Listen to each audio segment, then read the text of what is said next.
Hallo und herzlich willkommen in der Train World. Heute geht es mal nicht an der Anlage weiter, sondern wir beschäftigen uns mit dem Thema Züge und Autos.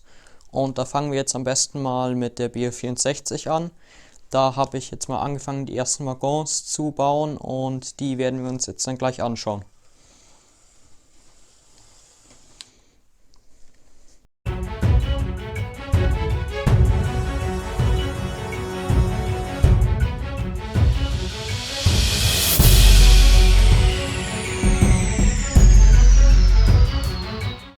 So, ihr könnt jetzt schon mal hier den sehr rohen Bau einer Donnerbüchse erkennen. Und zwar habe ich das Dach einmal angefangen zu bauen, das kann man momentan noch abnehmen. Hier nur mal so ein Grundriss vom Bogen her. Das ist so ein Bogen bei der Donnerbüchse, der bündig mit der Seitenwand abschließt. Die ganze Donnerbüchse ist immer in Dark Green gehalten oder meistens eher so gesagt. Und da war bei mir eben noch die Frage, wie ich das jetzt genau mache. Ob ich es jetzt in Snot baue, weil das Ganze waren so vernietete Metallpaneele, sag ich jetzt mal. Die, wenn sie altern, sieht man halt die Nieten sehr stark und dann würde so eine Snot-Technik passen. Aber wenn es jetzt ein neuer Wagen ist, dann würden normale Steine eher passen, weil dann die Nieten nicht so stark rausstehen. Und das ist jetzt eben noch die Frage, wie ich das jetzt genau löse. Aber ich schätze, die Lösung wird es nicht, sondern ich werde zu den normalen Steinen zurückgehen und die Snot-Technik nicht einbauen. Kommen wir dann noch zu einem weiteren Teil der Donnerbüchse, was schon so bleibt. Und zwar dieses Geländer hier vorne, was da hinkommt und auf der anderen Seite einmal, habe ich jetzt schon mal fertig gebaut. Das könnt ihr hier sehen. Hier mit den schönen Griffen, die dann für die Treppe ist, die hier hinkommt. Die Puffe sind schon dran und hier vorne ist so ein Steg, den man ausklappen kann.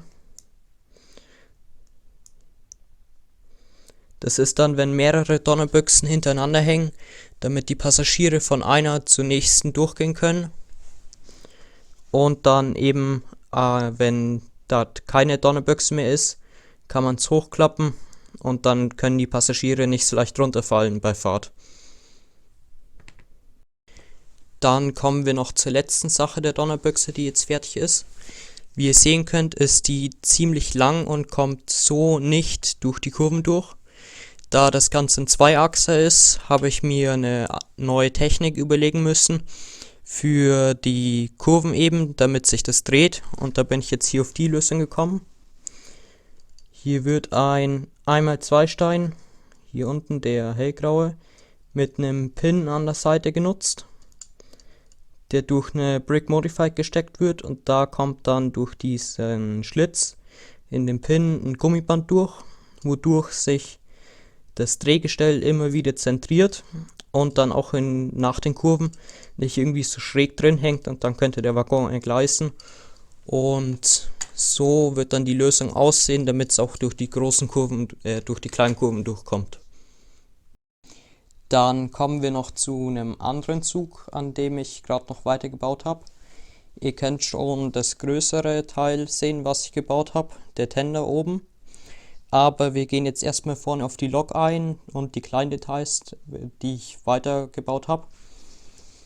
Ich nehme es jetzt einfach mal runter und die Räder vorne sind immer noch nicht fest.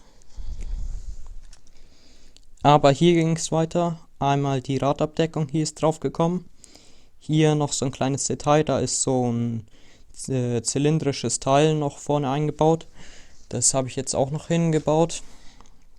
Dann hier die Dark Red Verkleidung ist noch ein bisschen dazu gekommen und die Technik hier drin hat sich noch mal ein bisschen verändert. Ihr seht schon, es fällt ein Teil ab. Die Brackets sind ein bisschen weiter nach vorne gewandert, weil es davor so war, wenn ich diesen halben Zylinder genommen habe und draufgebaut habe, sind diese vierten Elemente immer abgeknickt und das war keine schöne Linie hier. Das war nur so ein minimales Ding, was man nicht sehr gesehen hat, aber es hat mich schon gestört. Deswegen habe ich das jetzt abgeändert. Dann geht es mit dem Tender weiter. Da habe ich hier oben dieses Stück jetzt gebaut. Bei der Lok sind hier irgendwie so 2 Kuppeln draufgebaut.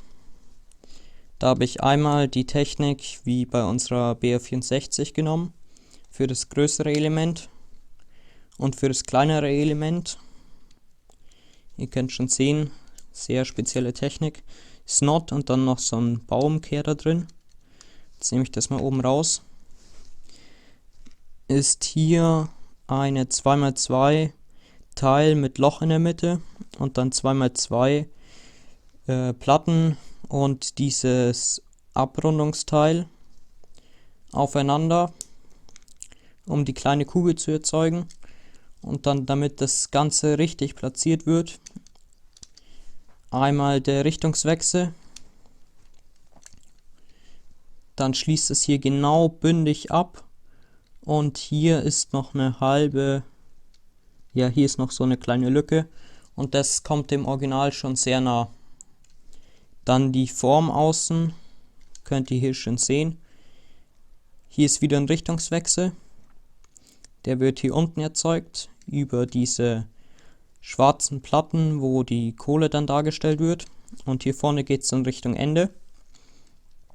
Bei dem Kohlelagerbereich wird es dann noch so sein, dass hier nochmal eine Snotfläche hinkommt, die das dann so darstellt, dass es hier der Berg ist und da wurde dann schon was weggeschaufelt und deswegen geht es da dann so steil hoch. Und das war es jetzt auch schon von den Zügen und jetzt schauen wir uns noch ein Auto an. Dann zum letzten Teil dieses kleinen Updates. Ihr könnt schon unseren DeLorean hier sehen, den habe ich jetzt nochmals überarbeitet. Das war ja ursprünglich mal der DeLorean von Brickvault, den ich gemoddet habe. Das war dann dieses Teil hier. Und jetzt habe ich das aber Ganze zu einem Mock umgewandelt, damit eben hier diese Streifen noch da sind. Die kommen dann noch in Flat Silver oder auch ein paar Details besser. Die Kühlungsaggregate, also die Notfallkühlungsaggregate für den Teilchenbeschleuniger und das alles ist jetzt schöner gemacht. Auch die Befestigung hier von diesen blauen L-Stücken sind im Original von so Rohren. Die sind jetzt schöner. Dann die Teile hier sind auch detaillierter. Die gehen jetzt auch über die Scheinwerfer unten drüber, wie im Original eben. Genauso wie die Säulen hier hinten haben auch einen schöneren Winkel. Das ist jetzt alles einfach besser. Und ja, das war's so eigentlich im Großen und Ganzen von dem Update. Es war jetzt mal ein bisschen was anderes als Gebäude bauen, aber es gehört eben dazu, dass auch ein bisschen Leben in die ganze Landschaft kommt. Und dann würde ich schon sagen, vielen Dank fürs Zusehen. Über ein Like und ein Abo würden wir uns sehr freuen.